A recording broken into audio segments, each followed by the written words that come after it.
নমস্কাৰ সকলোকে পুনৰবাৰ স্বাগতম জনাইছো মোৰ চেনেলটিত। আজি মই অসম চৰকাৰ কৰ্মচাৰীসকল লগতে পেঞ্চনাৰসকলৰ কাৰণে এটি গুৰুত্বপূৰ্ণ ইনফৰমেশ্যন লৈ আহিছো।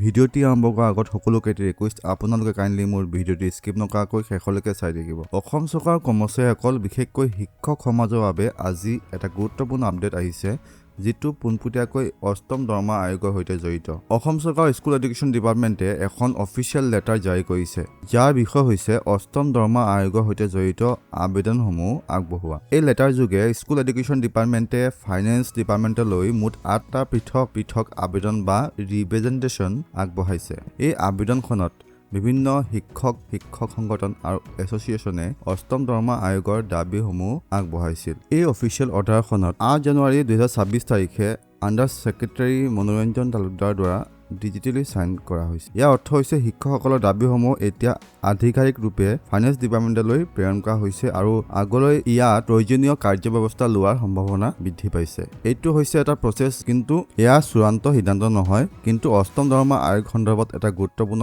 ছিগনেলহে। এই তথ্যসমূহ শিক্ষকসকলৰ লগত শ্বেয়াৰ কৰক আৰু এনে অফিচিয়েল আপডেট পাবলৈ চেনেল বা পেজটি ফ'ল' কৰিবলৈ নাপাহৰিব। ধন্যবাদ। আজি ভিডিঅ'টিত ইমানেই আছিলে। লগ পাম আন এটি ভিডিঅ'লৈ। তেতিয়ালৈকে ষ্টে হেল্ডি। Bye bye. জয় অসম, জয় হিন্দ।